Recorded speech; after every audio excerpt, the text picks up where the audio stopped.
Hey, what's going on? Tyler Austin here. And in this video, I want to show you guys how you can increase your net worth and or live for absolutely free in the place which is typically the largest liability in your life, your personal residence. In fact, I do it right now, my personal residence, and I live absolutely free. And I think that if you guys do this as a primary strategy, as your very first flip, it's going to end up making it to where you are way, way, way better set up than anybody else moving forward in your real estate career.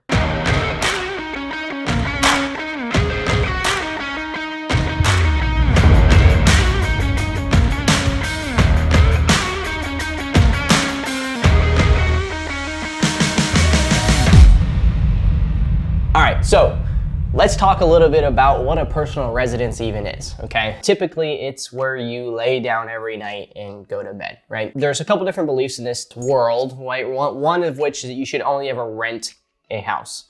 The second of which is that you should only ever purchase a home because of the fact that, you know, you're always paying down a mortgage every single month and you're building equity and plus you got appreciation and all this other stuff. But there's the third one that no one ever talks about, and it's the correct one. It's where you do purchase your home, but you only purchase your home in a smart way. You don't be lazy about it. You look at it like the home needs to be an investment rather than just purchasing the home because you really loved it and it's everything and it's all chic and whatever people say nowadays. I have no idea. A couple things. The first thing is that you should never buy a home that is brand new. Like you shouldn't buy a new construction home, not unless of course you have a way to be able to somehow make that home into something that's gonna make you money.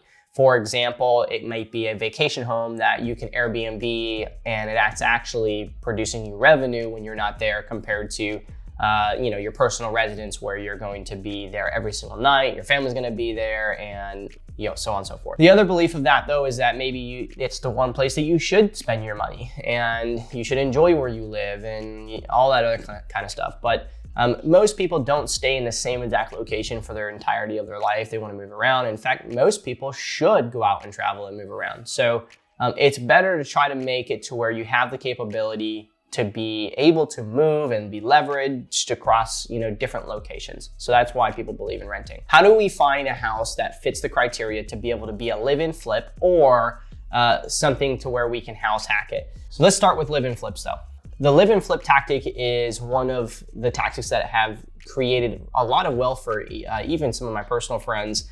And what they've done is they've found townhouses, they've found single family residence homes, which is typically just, not a townhouse or a condo, just a standard single family. And they've purchased them or they've, made offers on these homes. Typically they're REOs, they're pre-foreclosures, or if you are building a real estate company, then you can just pluck these out of your marketing strategies and do specific campaigns just in the neighborhoods that you would personally want to live in, make offers on these homes to be able to make it to where you have equity in that property. And then when you move in, you could slowly remodel the bathrooms, then you remodel the kitchen, then you do all the floors and, then you paint everything. And now you can have a fully remodeled property over the course of maybe 1 or 2 years and then, turn that into a rental and then move to your next one. So I have friends that have done this upwards of 10 times in the same location, and they've built up that small rental portfolio off of single family residences, and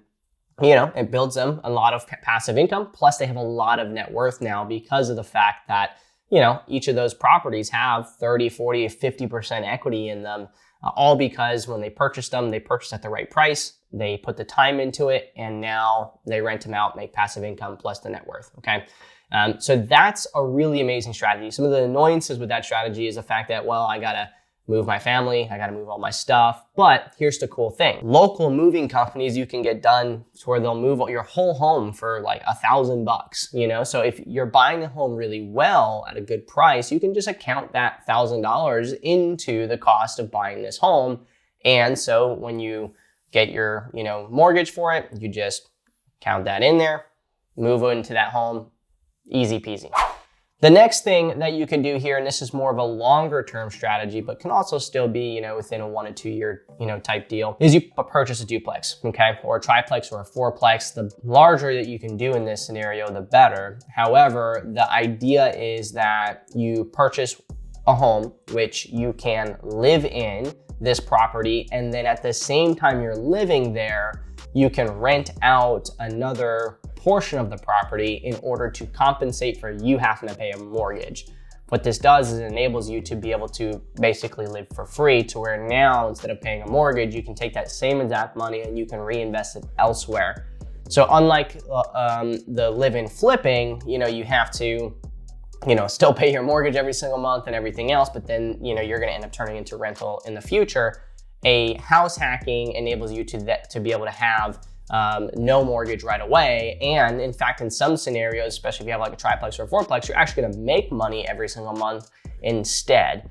So the pros and cons between the two is that one of them, the pro is you have your own home. You don't gotta worry about having neighbors and everything else that, are right connected to you.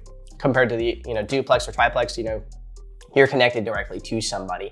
So, you just gotta kind of toss up those two scenarios. For me, my favorite way to do this is to have a single family residence that has an additional dwelling unit, such as a grandma loft or maybe a rental above the garage, maybe a separate garage that's been converted like how my property is. And we can turn that into an Airbnb or a, long-term rental, to where it actually totally negates our mortgage entirely, so that we can have a single family residence that has the ability to do value add and you can rent it out. So essentially we're combining these two strategies together. We buy a property that has some value add potential. We remodel it slowly as we're living in it while we're renting out that other unit, that additional dwelling unit, otherwise known as an ADU. And so we negate our mortgage. We're increasing the value from our forced appreciation from the work we're putting into it.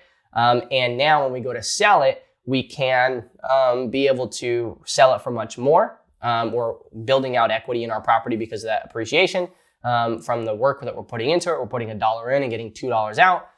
And we're living for free. So that tactic is by far the best tactic all around. So what I highly recommend if you're getting started into real estate investing, or you're about to purchase your new home, your first home, in general, is that you try to do that tactic alone. There's a lot of major benefits. Number one, if anyone does come into town and you're doing it as an Airbnb, you could always have them just book a time on your Airbnb so that they can stay there and they don't have to stay in your main home. So you can get a little bit of space from maybe your mother and father-in-law. As much as I love my mother and father-in-law, sometimes it's nice to maybe let them stay in their own space. Even though I've always had it rented out on Airbnb anytime they're there anyway, and they have to stay in the main house. But, I like the extra $500 that week. So I think that most people don't do this tactic because they get super lazy with their patience, and rather they don't get patient at all. And so they end up making a decision to purchase a home solely based off of, the home itself and what it's gonna feel for them rather than what it's gonna do for them.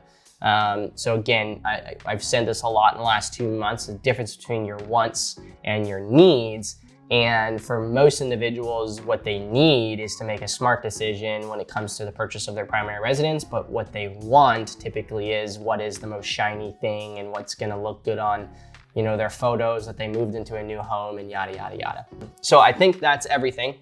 If you have any questions with this tactic, feel free to reach out. Like I said, I actually do this tactic myself. I don't pay my mortgage. It's all paid for through the income that we receive on our rental. However, recently I did, after someone moved out, I did do a full remodel on my additional dwelling unit. And so I put $15,000 into remodeling it. And as of, I think, this month, I've now received all that 15 grand back after I finished from the Airbnb in the last, I think 3 months.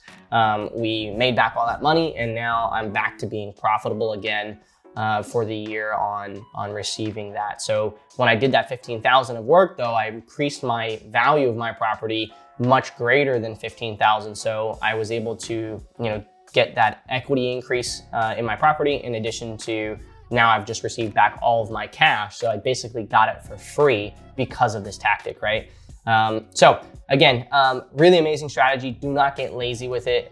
Your spouse, whether it be one or the other, the male or the female or whatever, one of them might be like, oh, I just really, want to just not have to deal with that. I just, we've moved a lot this last few years and I just want to get into the home and I just want to, relax and I don't want to deal with the remodeling. And okay, you just got to, just kind of like Fifth Element.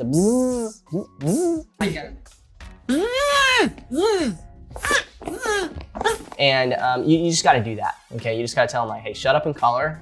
This is for the betterment of our family, and we're gonna do this. We're gonna buy a home that we can, make something that is valuable to our family rather than a liability, okay?